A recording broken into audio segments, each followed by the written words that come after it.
IMO Recommendation on Navigational Watchkeeping.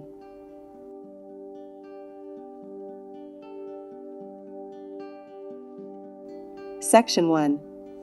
Basic principles to be observed in keeping a navigational watch. Introduction. 1. The master of every ship is bound to ensure that the watchkeeping arrangements are adequate for maintaining a safe navigational watch. Under his general direction, the officers of the watch are responsible for navigating the ship safely during their periods of duty, when they will be particularly concerned to avoid collision and stranding. 2. This section includes the basic principles which shall at least be taken into account by all ships. Watch arrangements. 3. The composition of the watch, including the requirement for lookouts, shall at all times be adequate and appropriate to the prevailing circumstances and conditions. 4. When deciding the composition of the watch on the bridge, the following points are among those to be taken into account. A. At no time shall the bridge be left unattended. B. The weather conditions, visibility, and whether there is daylight or darkness. C. The proximity of navigational hazards which may make it necessary for the officer in charge to carry out additional navigational duties. D. The use and operational condition of navigational aids such as radar or electronic position indicating devices and any other equipment affecting the safe navigation of the ship. E. Whether the ship is fitted with automatic steering. F. Any additional demands on the navigational watch that may arise as a result of special operational circumstances. Fitness for duty. 5. The watch system shall be such that the efficiency of the watchkeeping members of the crew is not impaired by fatigue. Accordingly, the duties shall be so organized that the first watch at the commencement of a voyage and the subsequent relieving watches are sufficiently rested and otherwise fit when going on duty.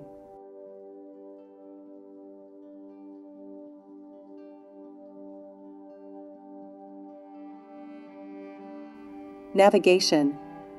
6. The intended voyage shall be planned in advance, taking into consideration all pertinent information, and any course laid down shall be checked. 7. On taking over the watch, the ship's estimated or true position, intended track, course, and speed shall be confirmed. Any navigational hazard expected to be encountered during the watch shall be noted. 8. During the watch, the course steered, position, and speed shall be checked at sufficiently frequent intervals using any available navigational aids necessary to ensure that the ship follows the planned course. 9. The safety and navigational equipment with which the ship is provided and the manner of its operation shall be clearly understood. In addition, its operational condition shall be fully taken into account. 10. Whoever is in charge of a navigational watch shall not be assigned or undertake any duties which would interfere with the safe navigation of the ship.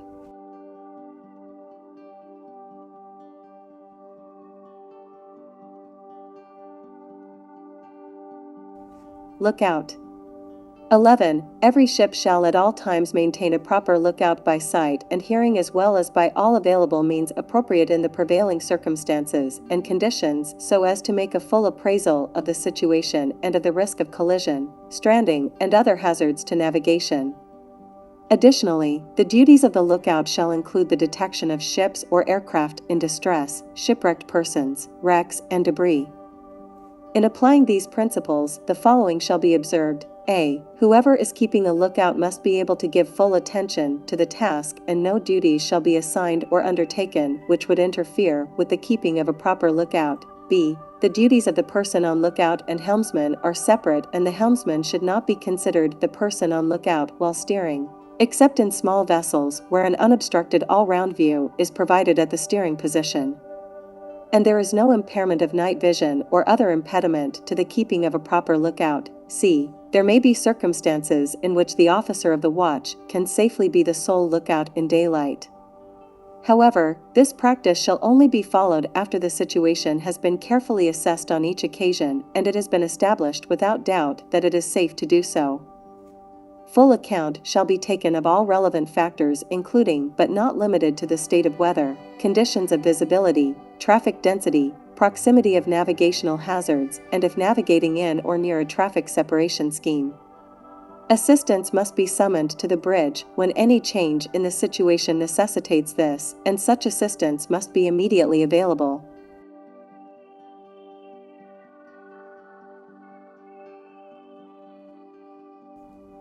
Navigation with pilot embarked. 12. Despite the duties and obligations of a pilot, his presence on board does not relieve the master or officer in charge of the watch from their duties and obligations for the safety of the ship.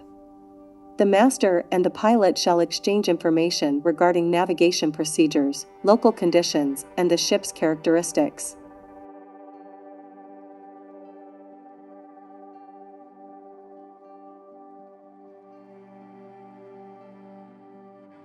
Protection of the marine environment.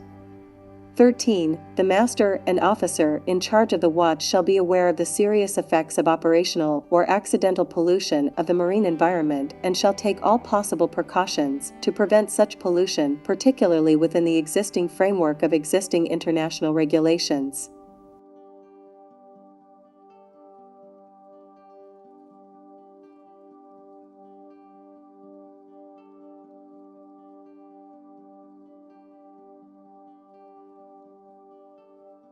Section 2. Operational guidance for officers in charge of a navigational watch.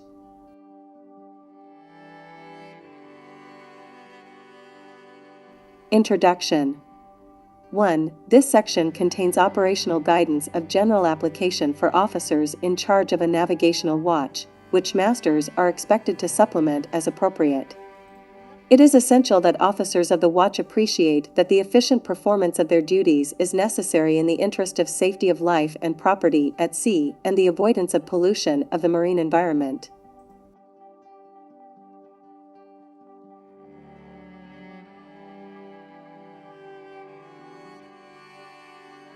General. 2. The officer of the watch is the master's representative and his primary responsibility at all times is the safe navigation of the vessel. He must at all times comply with the applicable regulations for preventing collisions at sea. See also paragraphs 23 and 24. 3. The officer of the watch should keep his watch on the bridge, which he should in no circumstances leave until properly relieved. It is of especial importance that at all times the officer of the watch ensures that an efficient lookout is maintained. In a vessel with separate chart room, the officer of the watch may visit this, when essential, for a short period for the necessary performance of his navigational duties, but he should previously satisfy himself that it is safe to do so and ensure that an efficient lookout maintained. 4. There may be circumstances in which the officer of the watch can safely be the sole lookout in daylight. However, this practice shall only be followed after the situation has been carefully assessed on each occasion and it has been established without doubt that it is safe to do so. Full account shall be taken of all relevant factors, including but not limited to the state of weather, conditions of visibility, traffic density, proximity of navigational hazards, and if navigating in or near a traffic separation scheme. When the officer of the watch is acting as the sole lookout, he must not hesitate to summon assistance to the bridge, and when for any reason he is unable to give his undivided attention to the lookout, such assistance must be immediately available. 5. The officer of the watch should bear in mind that the engines are at his disposal, and he should not hesitate to use them in case of need. However, timely notice of intended variations of engine speed should be given when possible.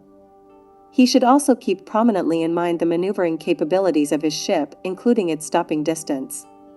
6. The officer of the watch should also bear in mind that the sound signaling apparatus is at his disposal, and he should not hesitate to use it in accordance with the applicable regulations for preventing collisions at sea. 7. The officer of the watch continues to be responsible for the safe navigation of the vessel, despite the presence of the master on the bridge, until the master informs him specifically that he has assumed responsibility, and this is mutually understood. Taking over the watch. 8. The officer of the watch should not hand over the watch to the relieving officer if he has any reason to believe that the latter is apparently under any disability which would preclude him from carrying out his duties effectively. If in doubt, the officer of the watch should inform the master accordingly. The relieving officer of watch should ensure that members of his watch are apparently fully capable of performing their duties, and in particular, the adjustment to night vision.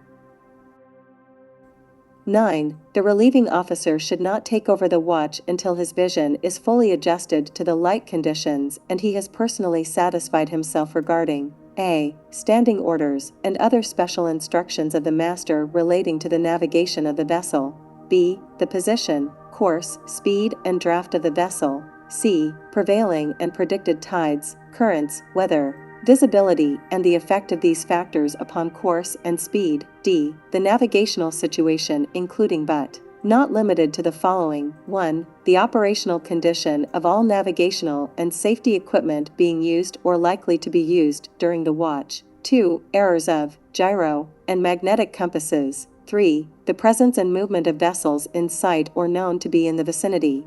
4. Conditions and hazards likely to be encountered during his watch. 5. The possible effects of heel, trim, water density, and squat on underkeel clearance.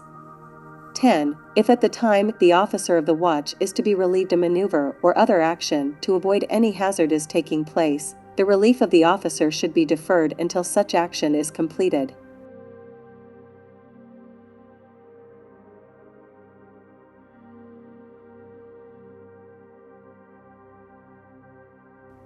Periodic checks of navigational equipment.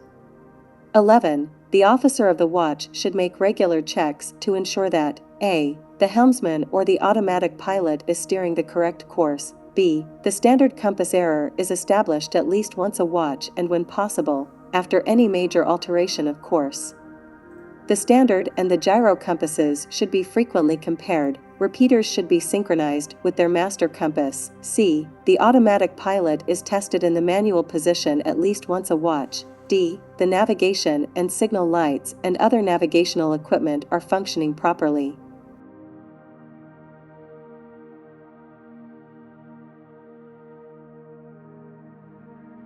Automatic pilot. 12. Officers of the watch should bear in mind the need to station the helmsman and to put the steering into manual control in good time to allow any potentially hazardous situation to be dealt with in a safe manner. With a vessel under automatic steering, it is highly dangerous to allow a situation to develop to the point where the officer of the watch is without assistance and has to break the continuity of the lookout in order to take emergency action. The changeover from automatic to manual steering and vice versa should be made by, or under the supervision of, a responsible officer.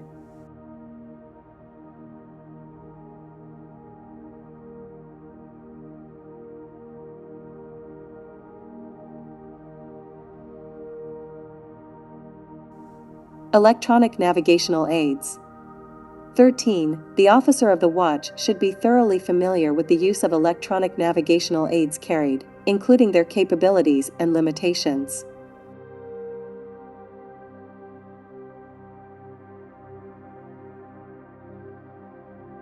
Echo sounder. 14. The echo sounder is a valuable navigational aid and should be used whenever appropriate.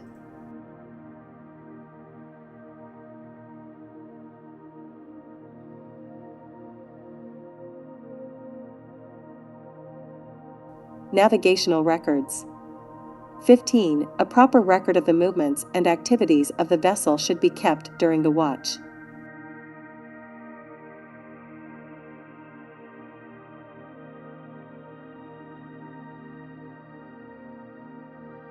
Radar. 16. The officer of the watch should use the radar when appropriate and whenever restricted visibility is encountered or expected, and at all times in congested waters, having due regard to its limitations. 17. Whenever radar is in use, the officer of the watch should select an appropriate range scale, observe the display carefully and plot effectively. 18. The officer of the watch should ensure that range scales employed are changed at sufficiently frequent intervals so that echoes are detected as early as possible and that small or poor echoes do not escape detection. 19. The officer of the watch should ensure that plotting or systematic analysis is commenced in ample time, remembering the sufficient time can be made available by reducing speed if necessary. 20. In clear weather, whenever possible, the officer of the watch should carry out radar practice.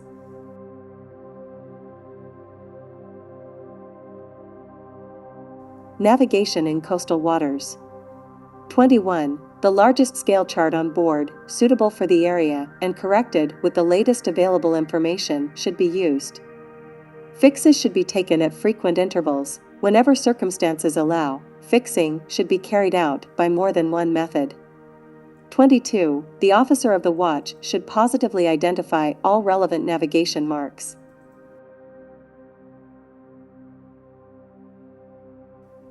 Clear weather. 23. The officer of the watch should take frequent and accurate compass bearings of an approaching vessel as a means of early detection of risk of collision. Such risk may sometimes exist even when an appreciable bearing change is evident, particularly when approaching a very large vessel or a tow, or when approaching a vessel at close range. He should also take early and positive action in compliance with the applicable regulations for preventing collisions at sea and subsequently check that such action is having the desired effect. Restricted visibility. 24. When restricted visibility is encountered or suspected, the first responsibility of the officer of the watch is to comply with the relevant rules of the applicable regulations for preventing collisions at sea, with particular regard to the sounding of fog signals, proceeding at a moderate speed, and he shall have the engines ready for immediate maneuvers. In addition, he should a. Inform the master, see paragraph 25, b. Post lookouts and helmsmen and, in congested waters, revert to hand steering immediately, c. Exhibit navigation lights, d. Operate and use the radar. It is important that the officer of the watch should have the maneuvering capabilities, including the stopping distance of his own vessel, prominently in mind.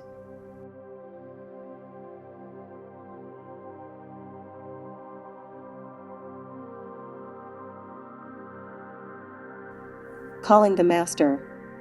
25. The officer of the watch should notify the master immediately under the following circumstances. A. If restricted visibility is encountered or suspected. B. If the traffic conditions or the movements of other vessels are causing concern. C. If difficulty is experienced in maintaining course. D. On failure to sight land, a navigation mark or to obtain soundings by the expected time. E. If land or a navigation mark is sighted or a change in soundings occurs unexpectedly. F. On the breakdown of the engines, steering gear, or any essential navigational equipment. G. In heavy weather if in any doubt about the possibility of weather damage. H. In any other emergency or situation in which he is in any doubt. Despite the requirement to notify the master immediately in the foregoing circumstances, the officer of the watch should in addition not hesitate to take immediate action for the safety of the ship, where circumstances so require.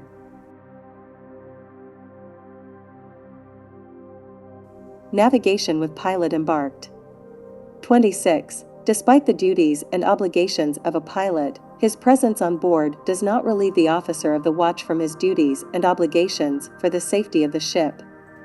He should cooperate closely with the pilot and maintain an accurate check on the vessel's positions and movements.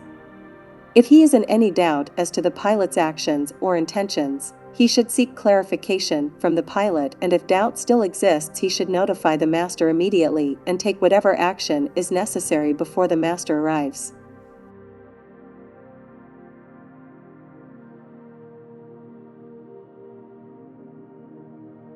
The watchkeeping personnel. 27. The officer of the watch should give the watchkeeping personnel all appropriate instructions and information which will ensure the keeping of a safe watch, including an appropriate lookout.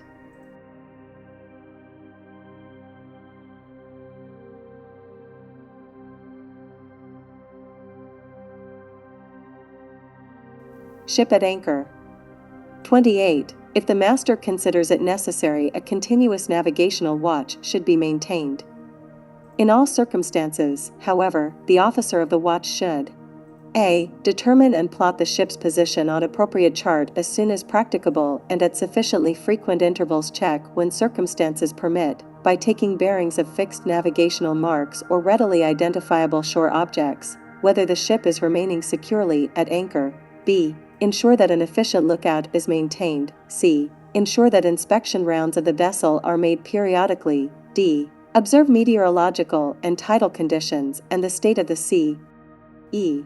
Notify the master and undertake all necessary measures if the vessel drags the anchor. F. Ensure that the state of readiness of the main engines and other machinery is in accordance with the master's instructions. S. If visibility deteriorates, notify the master and comply with the applicable regulations for preventing collisions at sea. H. Ensure that the vessel exhibits the appropriate lights and shapes and that appropriate sound signals are made at all times.